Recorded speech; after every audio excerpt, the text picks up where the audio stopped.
Brad just signed a lease on a new apartment. $1,500 per month. Downtown location, modern finishes, in-unit washer and dryer. He's pumped. His buddy Mike says, "Dude, that's expensive. You're gonna be paying $18,000 a year just for rent." Brad shrugs. "It's only $1,500 a month. I make $65,000 a year. I can afford it. Plus, I deserve to live somewhere nice." What Brad doesn't realize, what most people never calculate, is that his $1,500 apartment doesn't cost $18,000 per year.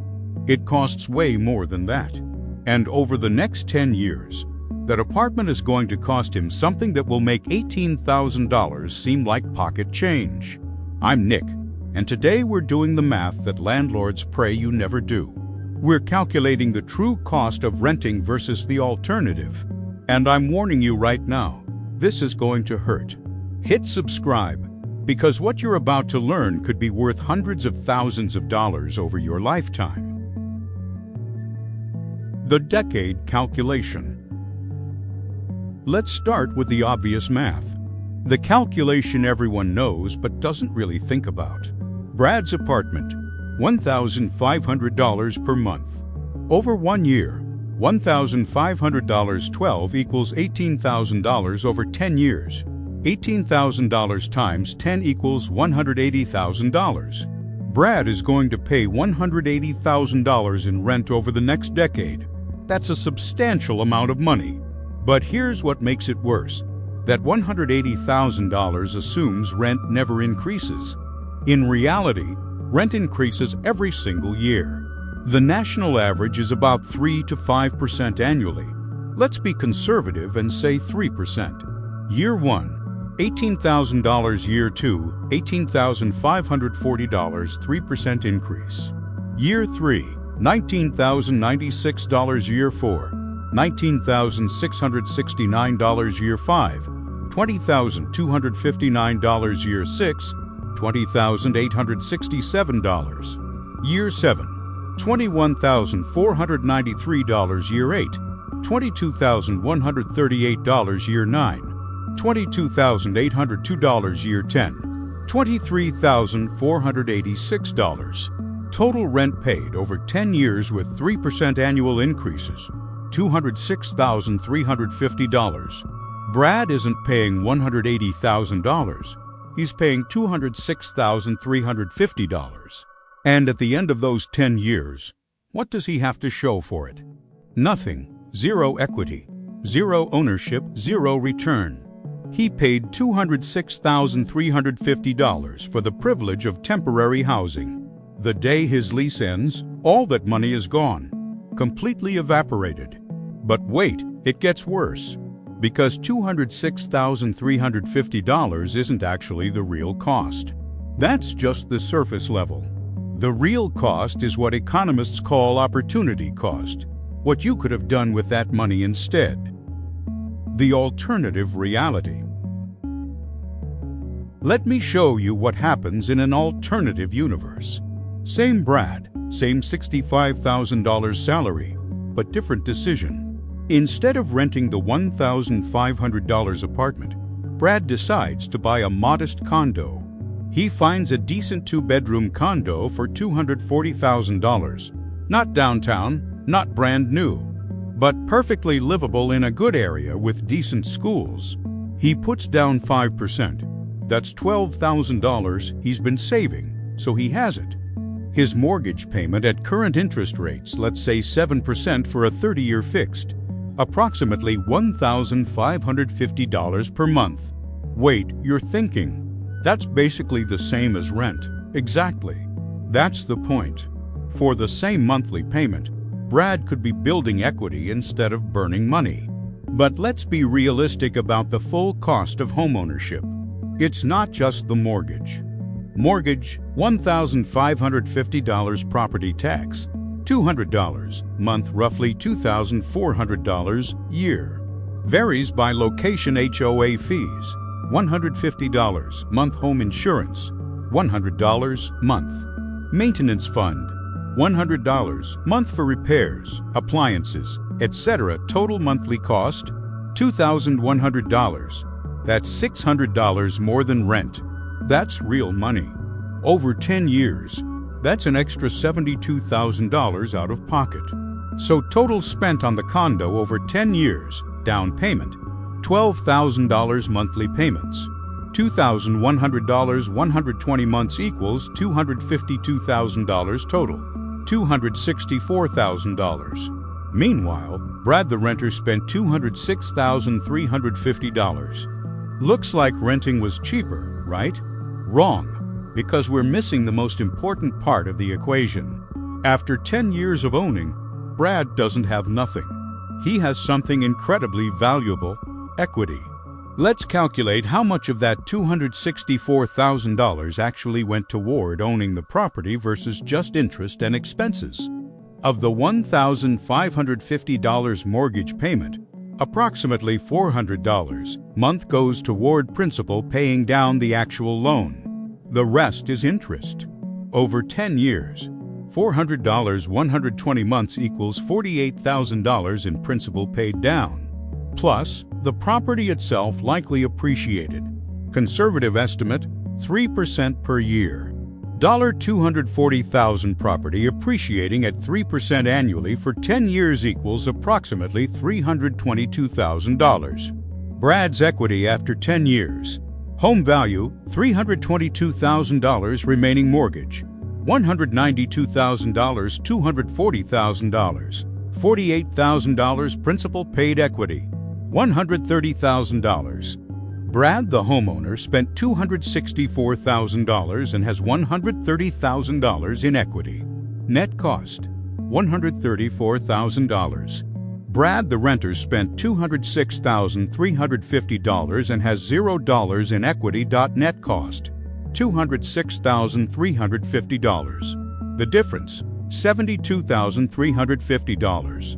But we're still not done, because there's one more layer that makes this even more dramatic. The investment illusion.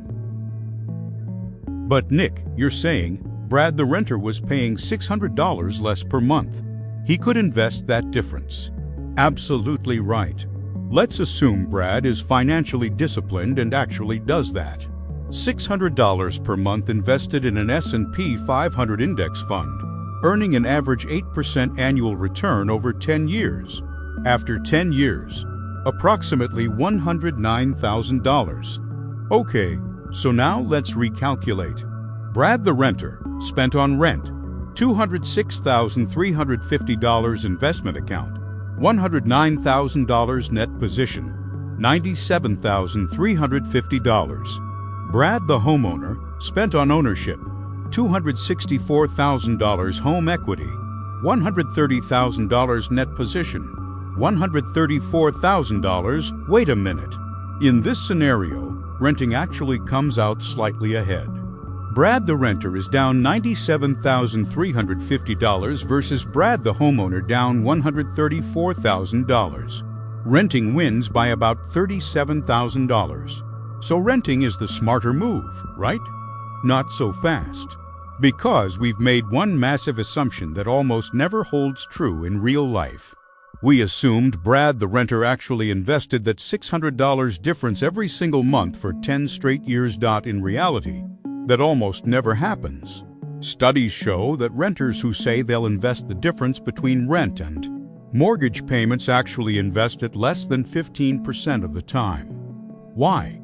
Because that $600 doesn't feel like a designated investment amount.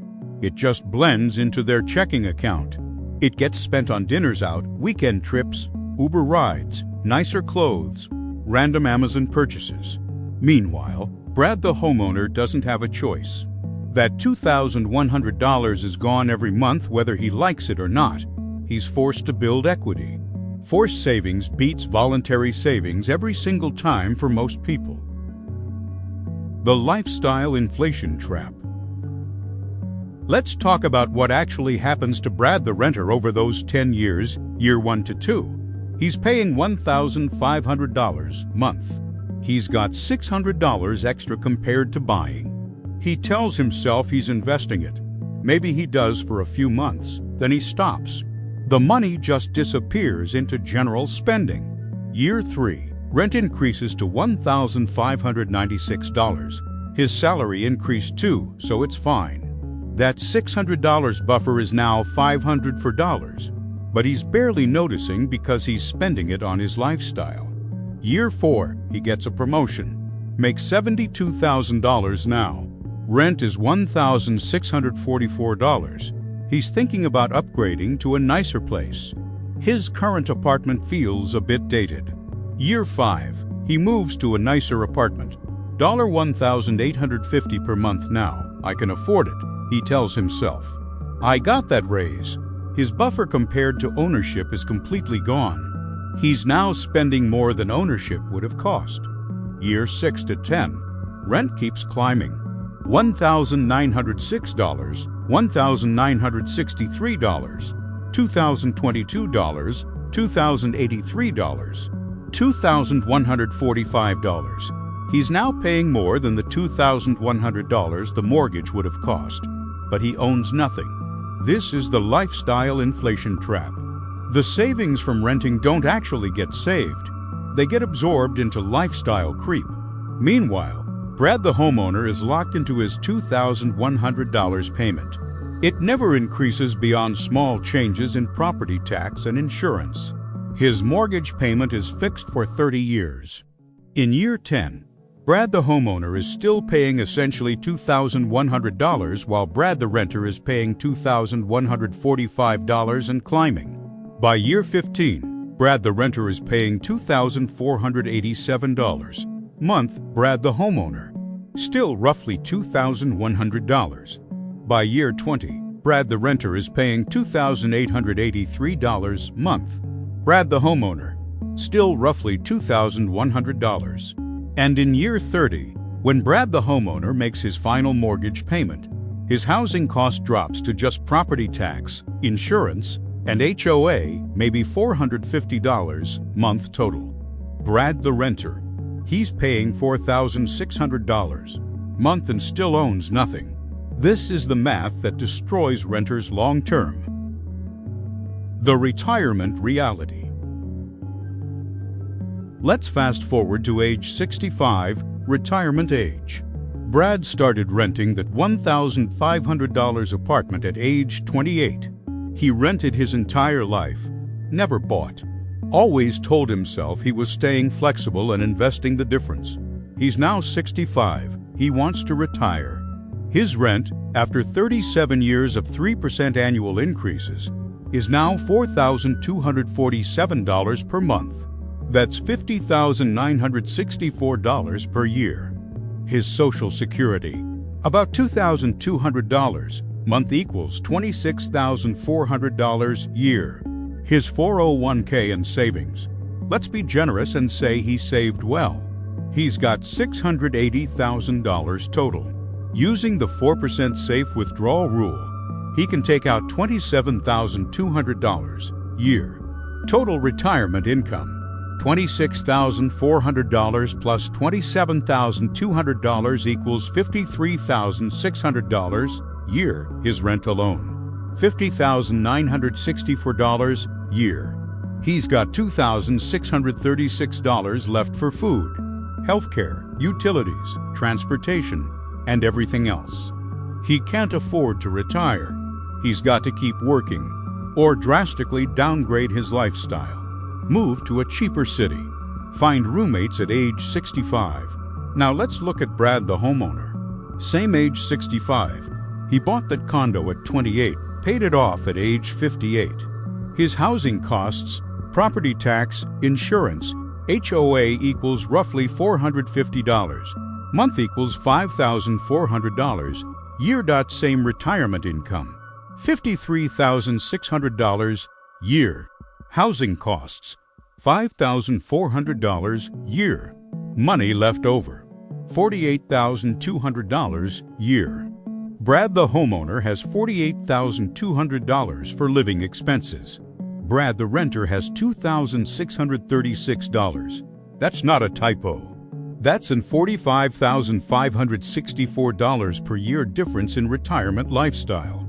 Brad the homeowner can travel, help his kids, enjoy his retirement. Brad the renter is eating ramen and hoping nothing breaks.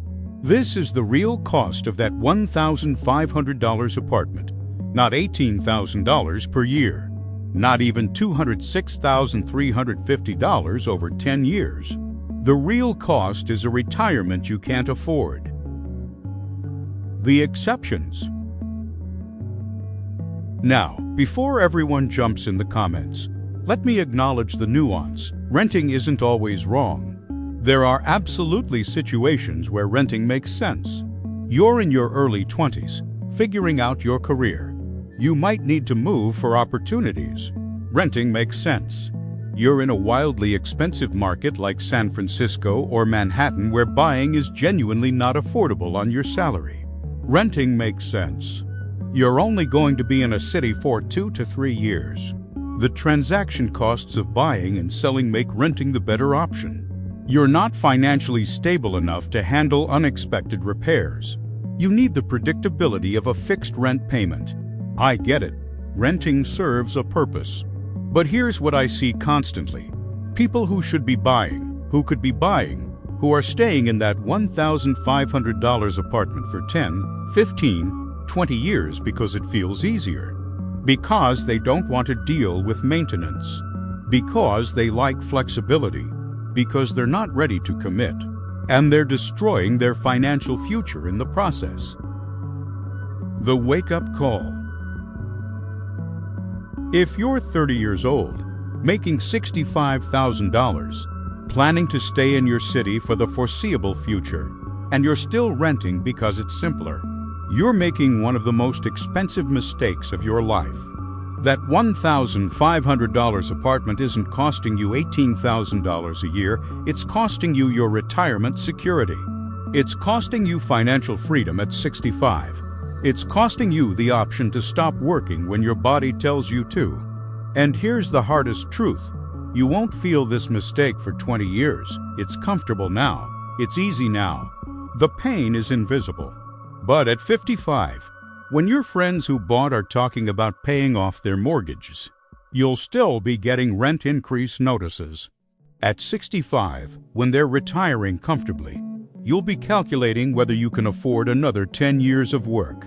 The math is brutal, the math is clear, and the math doesn't care about your feelings or your preference for flexibility. Closing. I'm not saying everyone needs to buy tomorrow. I'm saying you need to run the actual numbers for your situation. Calculate what you'll spend on rent over the next decade. Calculate what ownership would actually cost. Factor in equity, appreciation, and forced savings. Then make an informed decision instead of defaulting to renting because it feels easier. That $1,500 apartment might be the most expensive financial decision you ever make. If this video made you rethink your housing situation, smash that like button and subscribe. Share this with someone who's been renting forever and doesn't realize what it's actually costing them. Thanks for watching. I'll see you in the next one.